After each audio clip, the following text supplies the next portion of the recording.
All right, so for everyone that's tuning in, I don't know how many of you are going to remember this, but back in 2006, I believe it was the second last game of the season, the Oilers were playing the Anaheim Ducks at home at Rogers Place. Believe it was called Rexall Place back in those days, the old Coliseum, and the Oilers were on the cusp of clinching a playoff berth. It was just after that lockout year, and the fans they wanted it so bad. And Alish Hemsky in a tie game, I want to say the score was 1-1. Hard fought battle game against those Anaheim Ducks that the Oilers eventually beat in the conference finals in 5 games.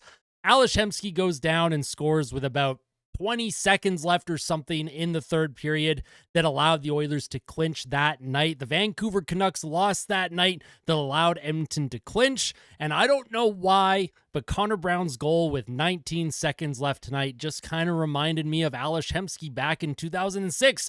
I don't know what it is. I was watching the game. Connor Brown scored. I was super hyped. His second goal of the game. He was one away from forcing me to buy his jersey, and that is something that my dad does not condone. He does not want me to do it, but if Connor Brown ever gets a hat trick, I am committing to the bit. I will buy his jersey. But that's what it reminded me of. I don't know why. I just got like this flash of history in my brain of Alish Hemsky flying down that right wing and scoring 5-hole. I want to say it was on J.S. Giguère, but I don't remember actually. Someone's going to have to fact check me on that. I do know it was Hemsky that scored the game winner. In any case, the Oilers tonight, they come out on top against the St. Louis Blues in a terrific hockey game. The Oilers were down to 5 D-men tonight. Jake Wallman was a late scratch for the team, but the Oilers got the best player in the world back, Connor McDavid. He was not expected to play, and then there was kind of whispers, the media whispers out there, and it wasn't even Edmonton media, really, unless Bob Stauffer had mentioned something on the radio, which I didn't hear about.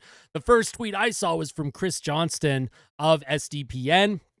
He put out a tweet being like, yeah, Connor McDavid's going to play tonight about 2 hours before puck drop, and I didn't put out any tweets. I didn't put out a video. I didn't put out a statement because I was like, well, is he?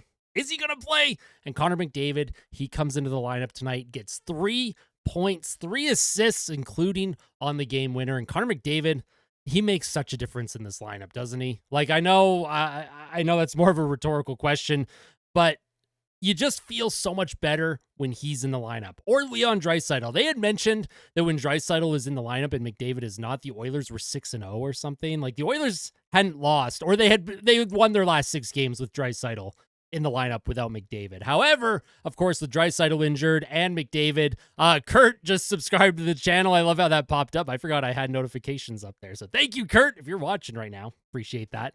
But yeah, Connor McDavid had a terrific game tonight, and it was really good to see. He was using his speed, getting in on the forecheck. He was creating plays, and the Connor connection. Connor McDavid, Connor Brown connection. Connor Brown with 2 goals tonight, including that game winner. Jeff Skinner did not factor in on the score sheet, but I thought he was making some incredible plays. He had a breakaway in the third period, an unbelievable pass from Evan Bouchard to spring Jeff Skinner on the breakaway, and Skinner just couldn't bury it. He had Binnington beat, and he just put the puck right through the crease. Looked like me in beer league with a wide open net. I'm telling you, I did that so many times last year.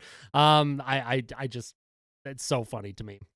And I want to say the unsung hero of the game, in my opinion, was Vasily Podkolzin as well. Vasily Podkolzin looked like he may have broken his leg against the Anaheim Ducks. He left the game for a while, came back, and he was a man on a mission right from puck drop tonight. He asserted his physicality. He was getting in on the forecheck. He had a couple shots early in that first period, including a shot in tight along the post. And then in the second period, he gets rewarded in front of the net, in front of the top of the crease. He gets a backhand pass, Binnington off the rebound. I think it was a shot from Darnell Nurse. We'll take a look on the Edge Visualizer, of course.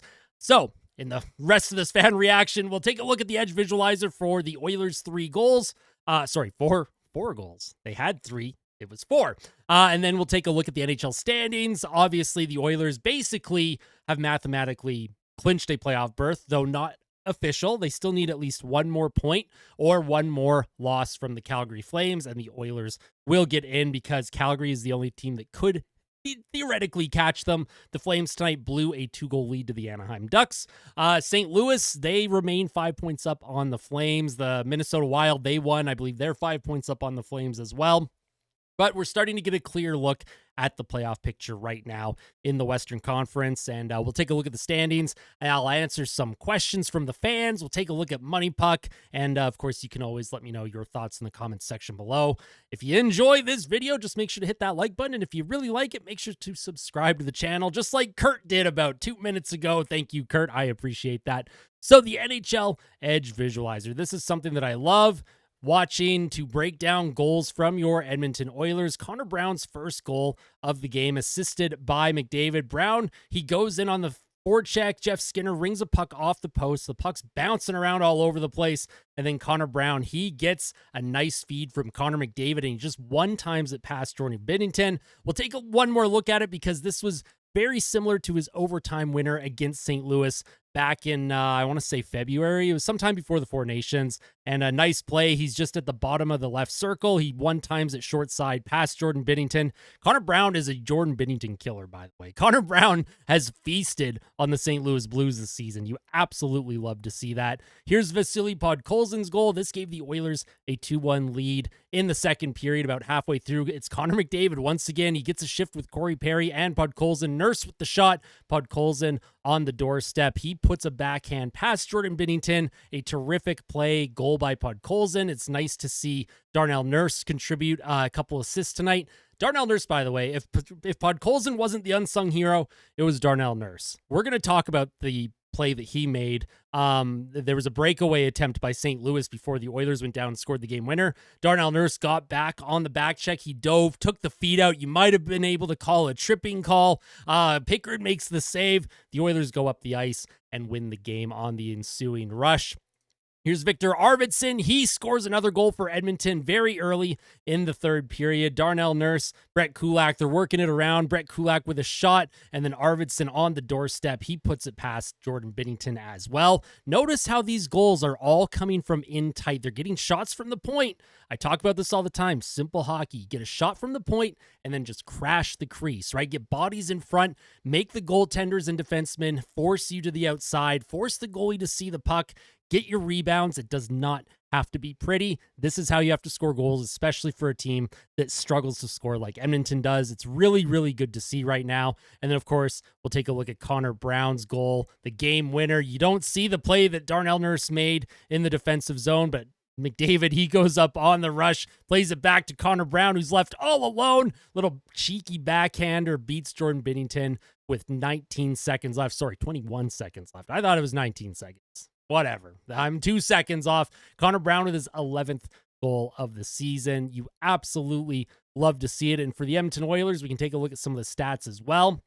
Shots on goal, St. Louis did have the edge. The face-off percentage, the Blues also had the edge. I thought Connor McDavid struggled in the face-off dot tonight. Power plays, the Oilers were 0 for 2. St. Louis was also 0 for 2.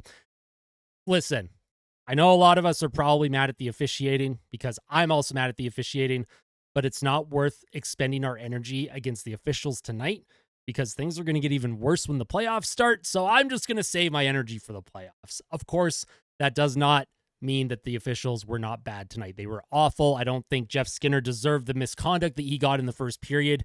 He was hit off the face-off, and then he was tugged in the neutral zone within 15 seconds of each other, and there was no call. St. Louis was able to go in and score at the time to make it 1-0 for the Blues.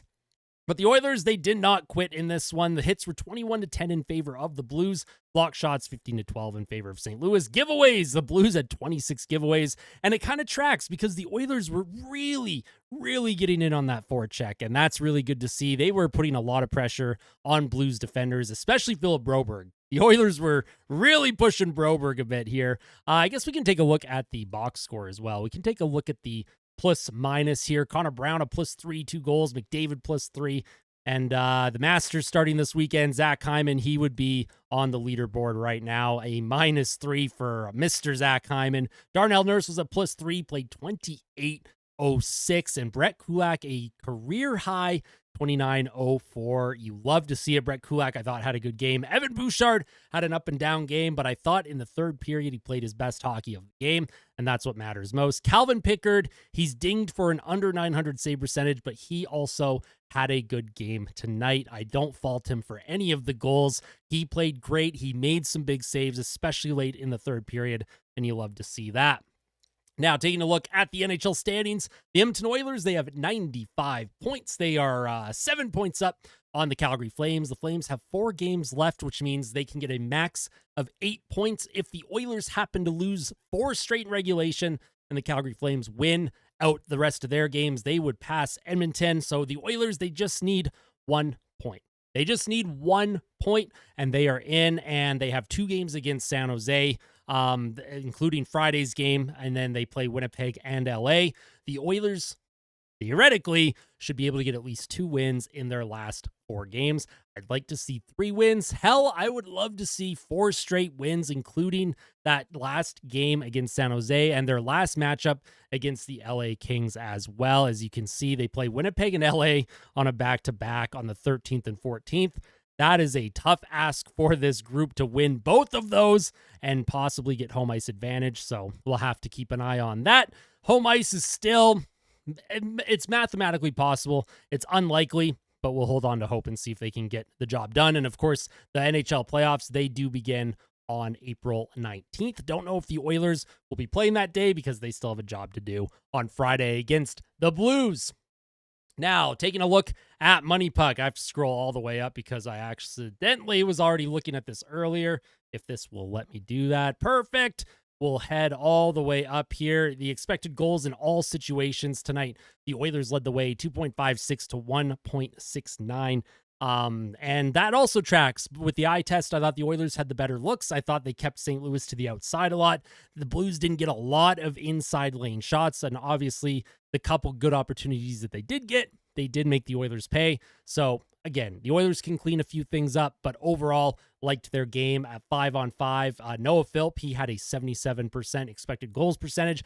I thought Noah Philp and Kasperi Kapanen tonight were terrific. And Max Jones played his best game as an Oiler as well, in my opinion. That line, they didn't get a ton of ice time, but they were effective. They didn't give up anything on the defensive side of the puck.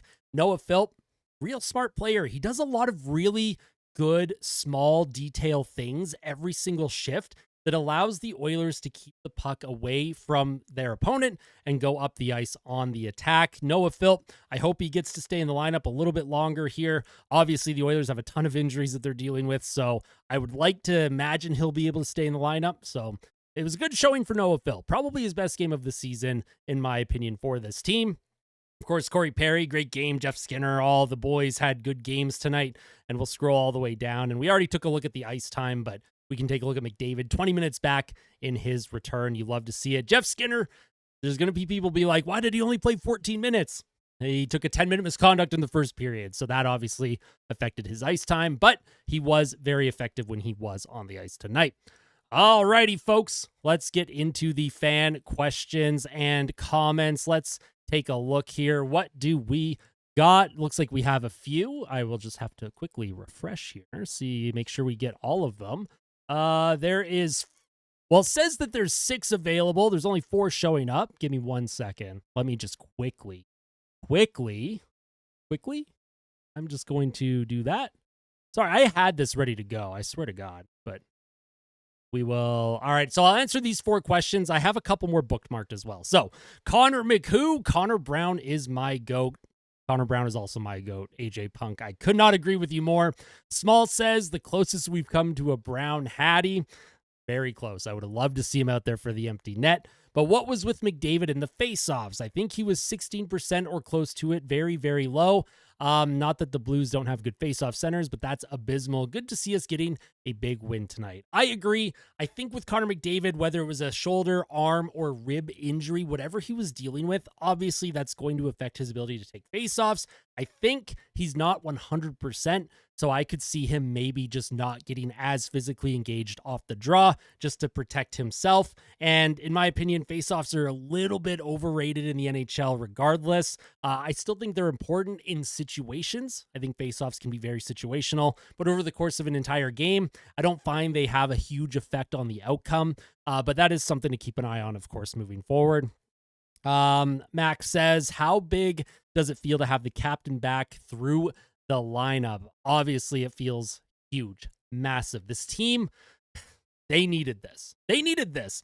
The fans were, I wouldn't say in the dumps, but the fans have been intense, including myself. I was crazy in the pregame report today. I was spicy. And if the Oilers had lost this one too, I was going to be even more spicy. So it's nice to get a win. We can all breathe a sigh of relief. It feels like a weight is being lifted off of our shoulders right now, and I bet it feels even better for the players as well.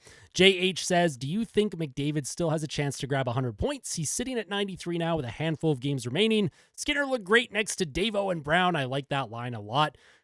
Maybe that's a playoff game one lineup. Who knows? Calvin Pickard, likely the game one goaltending starter as well. The coaching staff obviously has a lot of question marks and a lot of things that they need to figure out before the playoffs begin. But I don't want to look too far ahead until they actually have that X next to their name on the standings. And do I think McDavid can hit 100 points? Absolutely. As long as he's playing, if he plays the last 4 games of the year, both games against San Jose, I think he could get the job done. No offense to the Sharks. They score a lot lately. They had 7 tonight against Minnesota, but they do give up a lot. So we'll have to see. I do think McDavid will get 100 points again as well. And I'll quickly just check the bookmarks, make sure that I'm not missing anyone for questions or comments. Summit says the silver lining for me this year has been that we have had to rely on 5-on-5 scoring to get by. If the guys get actually healthy, then the only question mark will be the goaltending. That's a really good point. Of course, the Oilers are not a great finishing team at 5-on-5, but they are a good 5-on-5 team. That makes sense. So if they get the boys healthy, get Draisaitl back in this lineup, McDavid, if he plays like he did tonight consistently, obviously that helps your team win. Scoring up and down the lineup, Podkolzin goal, Arvidsson goal, 2 goals from Connor Brown. I like their chances. So yeah, that is pretty much it for tonight's fan reaction. A little bit disjointed at the end there, trying to answer the fan questions. Sometimes I get disjointed. Sometimes my brain is just kind of scatterbrained. Anyways, folks, thank you so much for tuning in. Your support means the world. We recently, by the way, hit 4,800 subscribers. So thank you all so much. You humble me every single day. Your support means the absolute world. I love all of you. Tell someone that you love them. And as always, fight like a kid. Fight like Ben. Let's go Oilers. We'll see you in the next one. Take care.